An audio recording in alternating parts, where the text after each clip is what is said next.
Maar let's ask the professors who have brains and common sense. May I have a round of applause for Brianne McGonigle Leyh. Woo! En politicoloog Markha Valenta.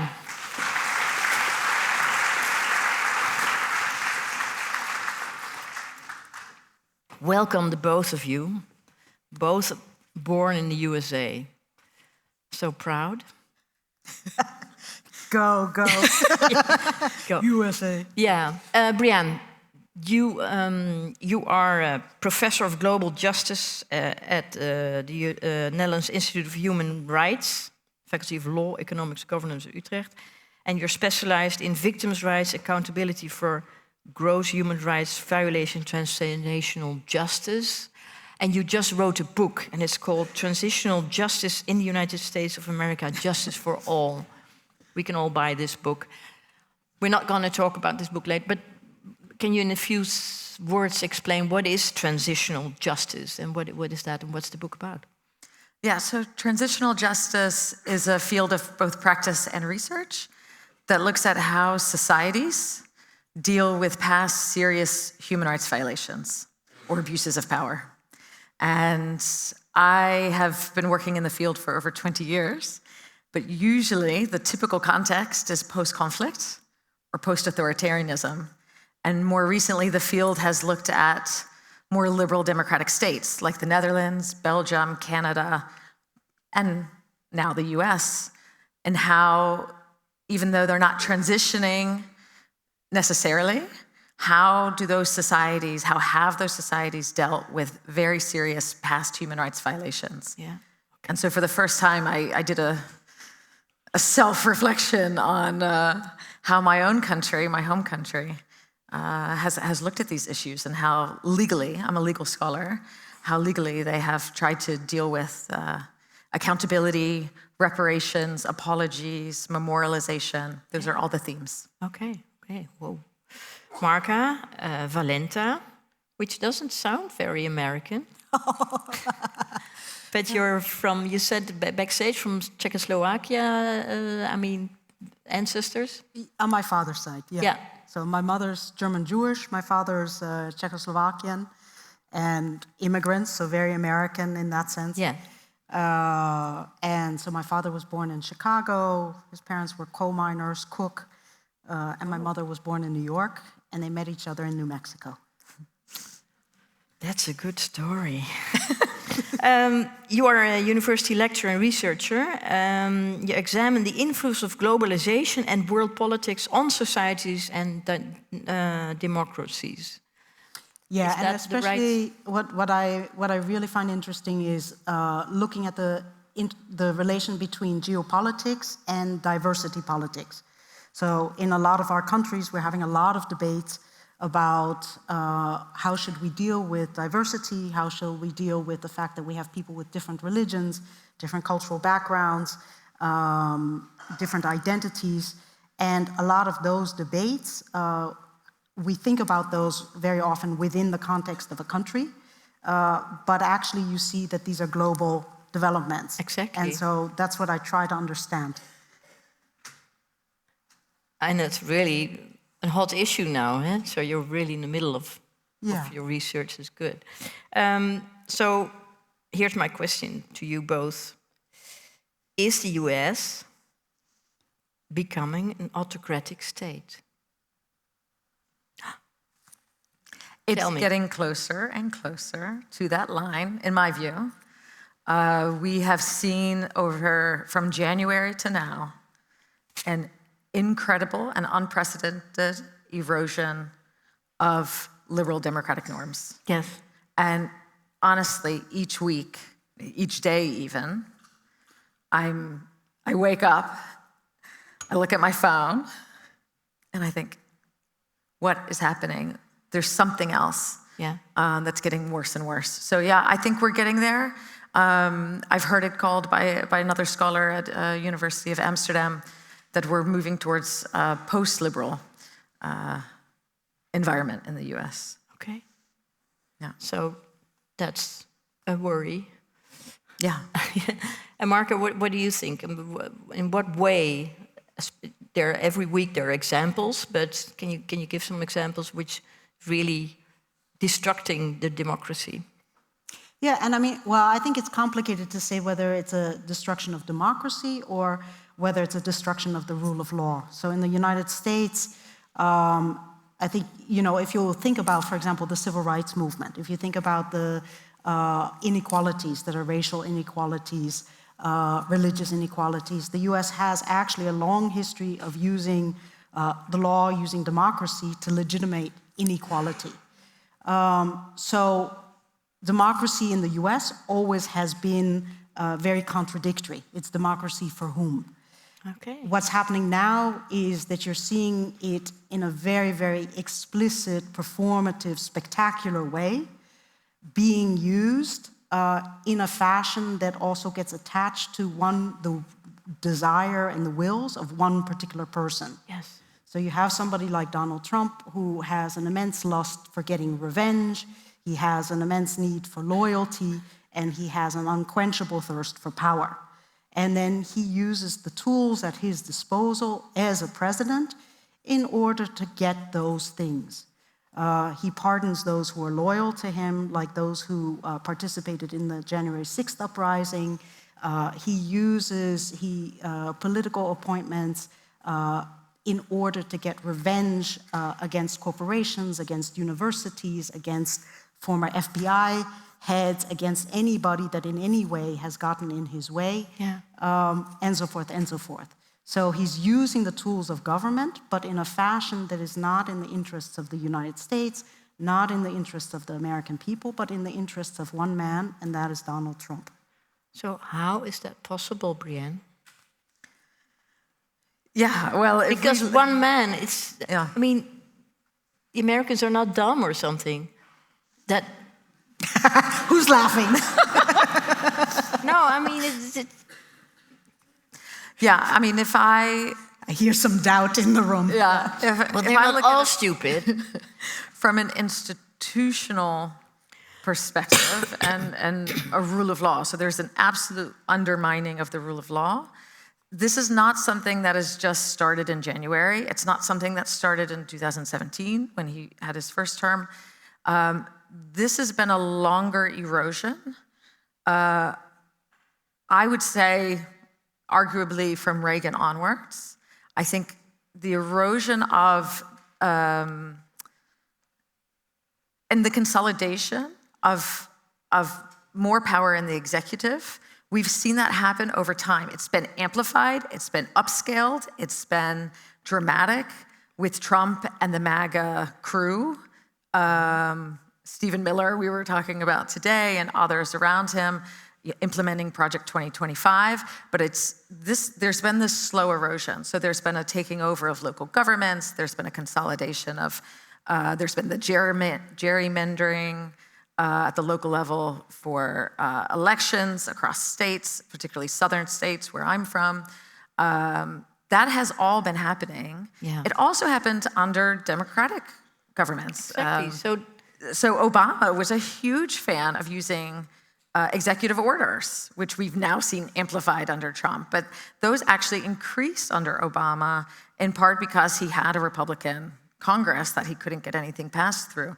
But that kind of gave a green light. People got normalized to presidents using these types of tools more and more often. I mean, now it's off the scales, but I see this as a longer time frame, but it's just been amplified unbelievably and used for nefarious purposes under the Trump administration.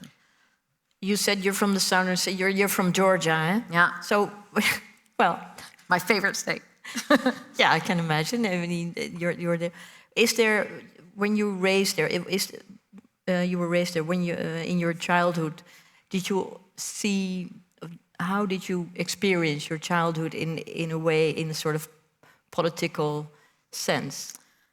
So I grew up in a very conservative Republican area. So for those of you who can remember Newt Gingrich, he was my congressman growing up.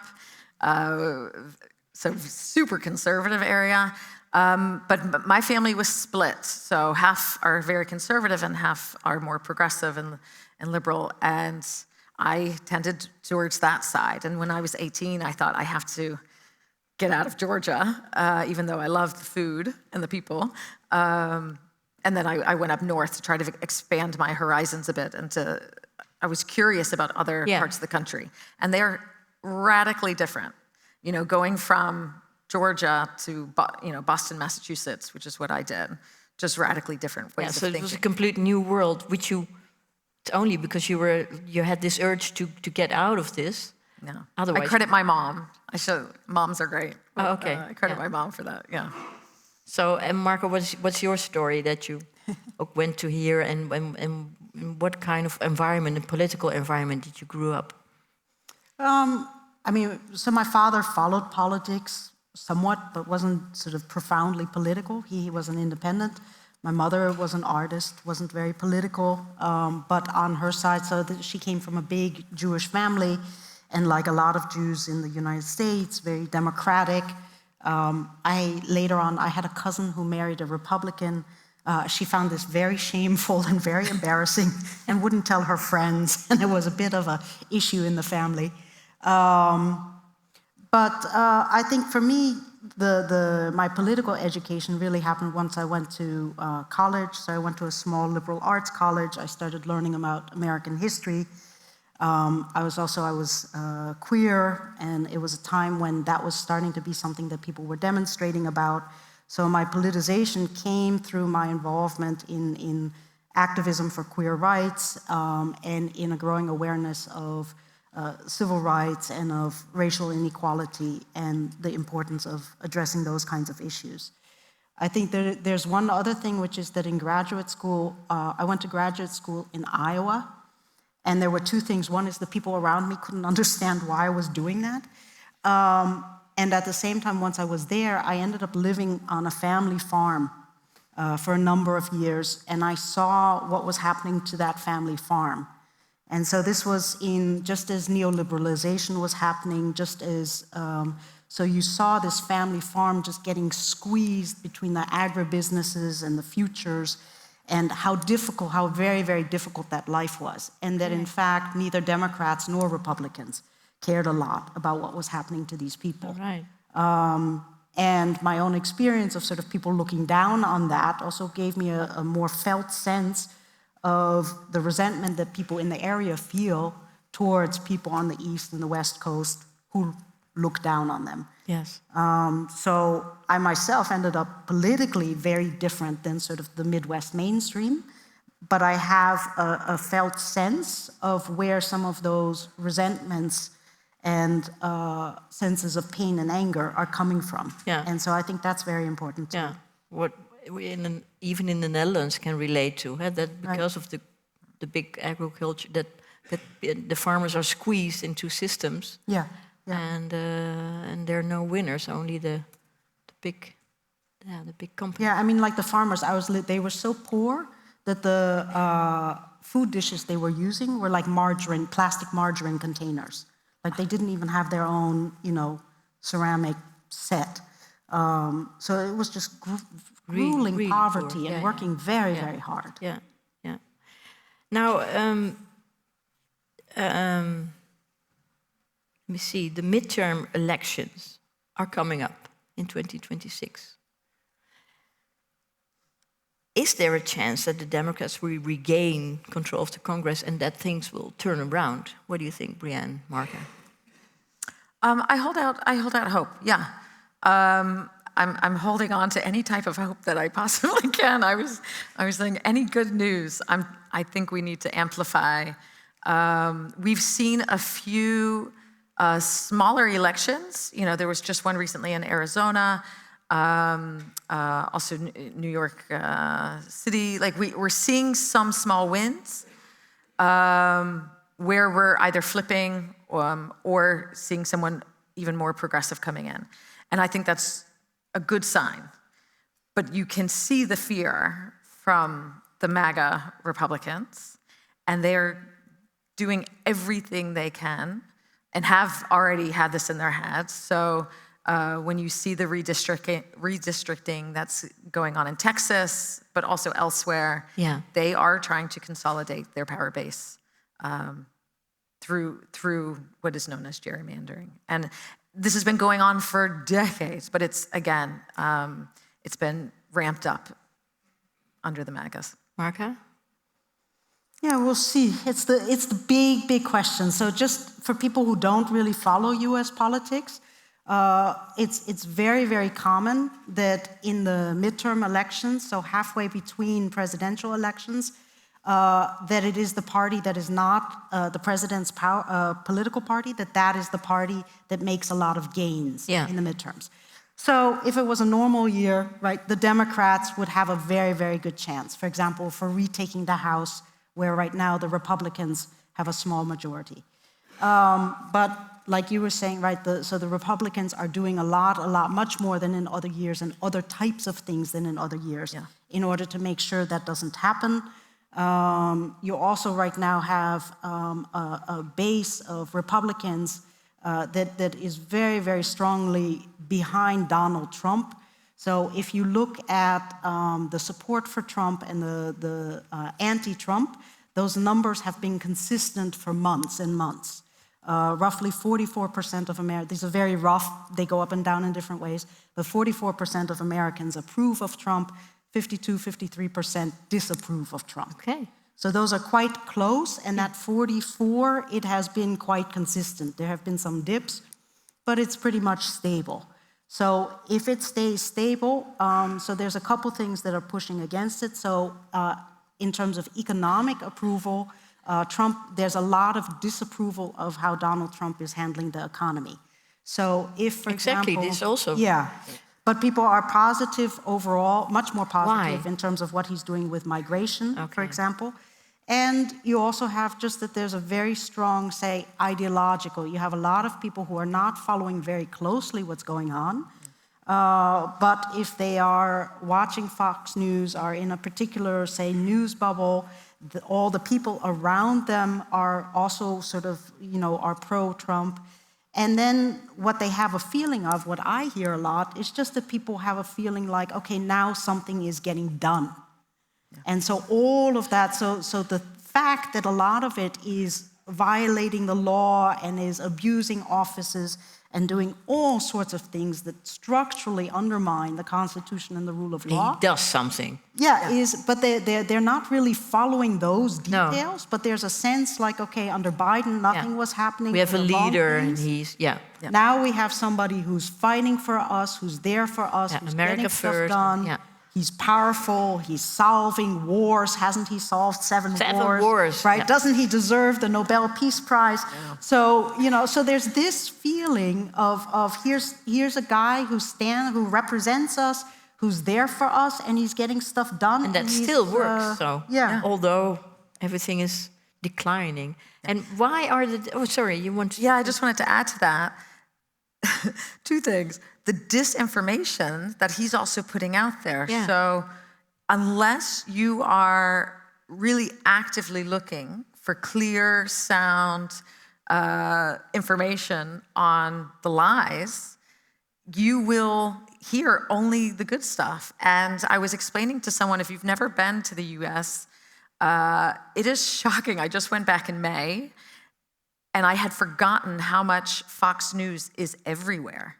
Okay. So if we have televisions everywhere, and this has been so for over a generation. So if you go to your doctor's office, Fox News is on. When you are at a restaurant, Fox News is on. Even if the sound is off, the ticker is going. For a generation, everywhere you went in America, Fox News got normalized. So people who think, I'm watching news. Yeah. Even though Fox News, we know, has now been penalized with the most severe penalty that any media has ever been hit with because of the lies that they told about the election, doesn't matter. You're surrounded by Fox News telling you how great Donald Trump is and how great he's accomplished. He said he would do it, and he's doing it. Yeah. Scary. Yeah. And why is the Democratic Party, like you said, but the Republicans are fighting for those mid-elections as well. But why That's what we think, I think, in the Netherlands. Why isn't there a strong man or woman? Why is there a charismatic group or person? What's wrong with that, with them? Brianne? I have my views on this. I'm very curious about yours. So the Democratic Party, it's honestly split. So there are some strong voices against Trump, clearly in the Democratic Party. Bernie Sanders, he is going into red states, holding town hall meetings, talking with traditionally very conservative communities, explaining to them how this is not the party for them, and that we need more of that. You have Gavin Newsom in California, who has flipped a little bit of the messaging. The Democrats were always very wary of doing messaging the way Donald Trump does. And recently, Gavin Newsom has actually adopted that to parody Donald Trump. And that's become quite effective. But they're very different ideologically within the Democratic Party. Some are much more conservative, some are more progressive. So you don't see a unity. Yeah. It is very splintered in my view. And I don't think they're doing enough. I'm beyond frustrated with them. What do you think? Yeah, so that's a big part of it, is the fracturedness. So you have, but you also see it here in the Netherlands, you see it in Europe. Exactly. In terms of that, if you're looking at progressives, there's a real question about, okay, do we go against the right? Do we go against conservatives? Do we unite using the against, same means? So do we tap into emotion? Do we tap into identity? Do we use aggression and denigration? Or do we not? And so right now, the oldest generation in the Democratic Party, it wants to be the party that is responsible, that is reasonable, that is law-abiding, and that has made them very careful. It's made them careful in terms of the style. So Trump and the Republicans now have a very performative style, while the Democrats have a much more technocratic type of style. A second thing is that the Democrats are very cautious, so they're very worried about taking positions that are too progressive because they don't want to alienate conservative voters. But the effect of it actually is that they're not very successful in drawing conservative voters, but they are losing very progressive voters. So in fact, by being careful, they're shrinking their voter base. You're having a generational difference between, you have a very, very old generation at the top of the Democratic Party that in certain ways is very, very out of touch with voters.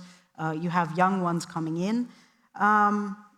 And you have that, somebody that is worth watching, maybe some of you know him, Zoran Mamdani, you mentioned, right? What's his name? Zoran Mamdani, son of an academic, Difficult Mahmoud name. Mamdani. Yeah. But Zoran Mamdani, he is of South Asian African descent, so South Asian family born in Africa and then kicked out for political reasons and landed in New York. He was raised in New York. He's running for mayor, so this is very ironic. In New York City, 24 years after 9/11, right, we've got somebody who is looking likely to become the mayor, who is a Muslim of South Asian descent from Africa, and who is affiliated with socialism. And so this is he's run a very, very smart campaign organizationally. He had a very good message. He's been very effective. So you see that as a sort of and he was more effective. Your face lightened up as well. Simply because within the Democratic Party, they fought so hard against him as the nominee, and he was able to prevail. And I think that's a good thing. And is it because in the beginning, when Trump was elected, some people said, well, you can also think 4 years and then... But he causes already in 8 months or then so much damage. Is it reversible? What do you think, Brianne? No, from a legal standpoint, it's truly, truly concerning what's been happening within the court system, within the Department of Justice, within what I would usually call the Department of State, which we can now call the War Department. Yeah. It is honestly shocking what he has done. So there are so many judgments. There's over 50 judgments of conservative appointed judges, federal judges, that have really reprimanded the Trump administration's lawyers for not providing factual evidence, for not abiding by court orders, for lying in their affidavits. And there's case after case of this over the last 8 to 9 months. This is a real erosion of this understanding of the presumption of good faith on the part of the government that exists within law. So as a legal scholar, I find it really, really concerning. Also, the gutting of the Department of Justice and the using it now to go after his so-called political enemies. This is something that will take decades to recover from if given that opportunity. So yeah, it's very serious. Very serious. Yeah, you can't go back. You can just go forward. That's the truth, but how? So is there, because then you think democracy is maybe there has to be a whole new system coming up. You know, maybe the one vote, one man, one vote doesn't work anymore. Is there? We don't have that. We don't have one man, one vote. It's such a. I'd be very happy to get rid of the Electoral College. That's for sure. But yeah, I mean, but you also, so if I look at it analytically as an academic, right, you have very fundamental inequalities in the society. And until those get addressed, you're going to have the conflict. So you have tremendous poverty, you have tremendous violence, you have tremendous racial inequality. And whichever way you go, it'll be distressing to a portion of the population.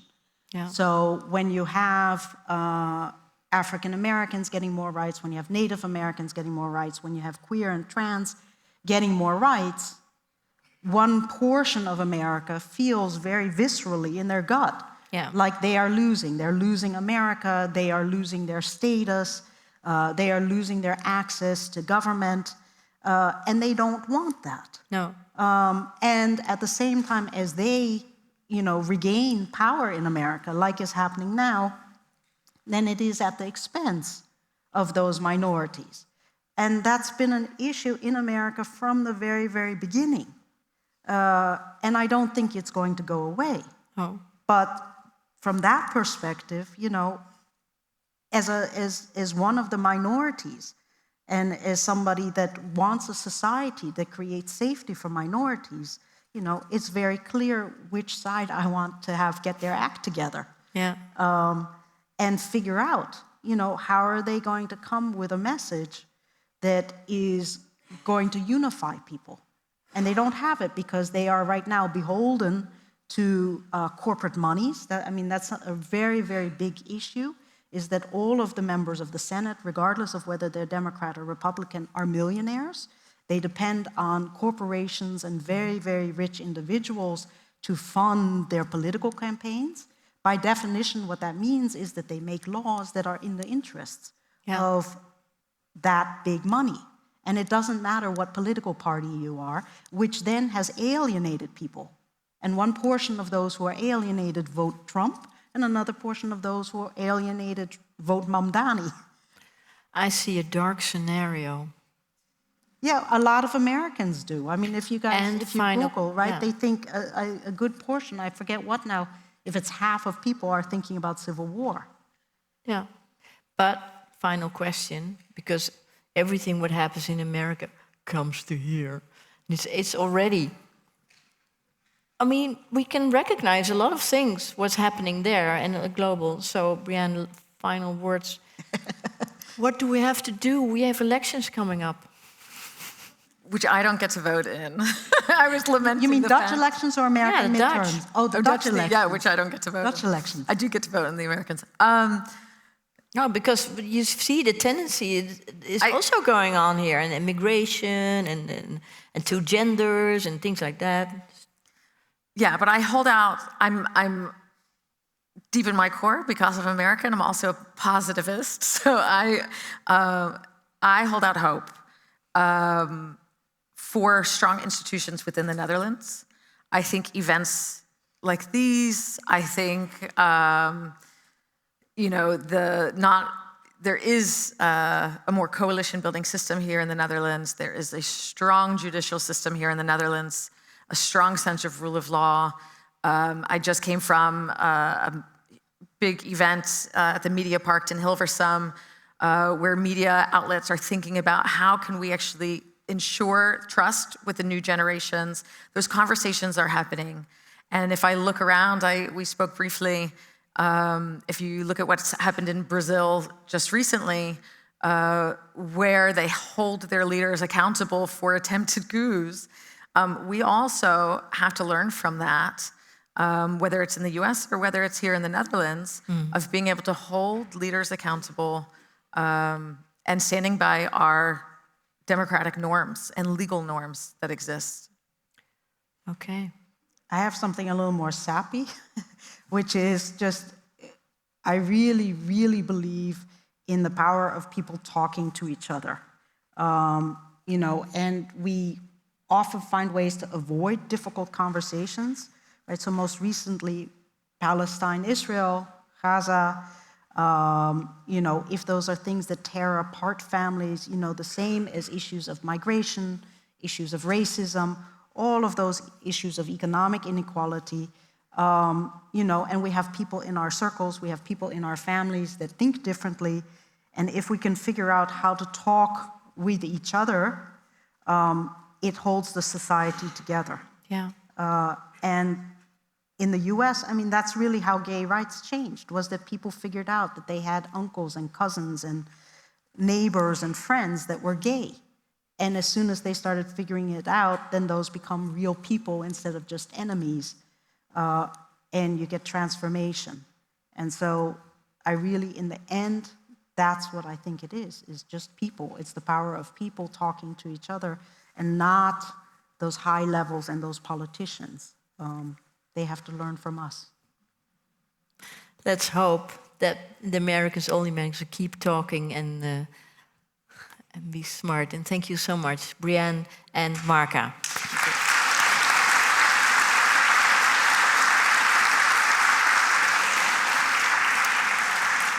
Dank voor jullie aandacht. Over 20 minuten spreek ik 2 wetenschappers over, werd al genoemd, over genocide die nu gaande is. Maar dan gaat het eigenlijk over Srebrenica en de Holocaust. Wat kunnen we daarvan leren? Dus het is ook pittige kost.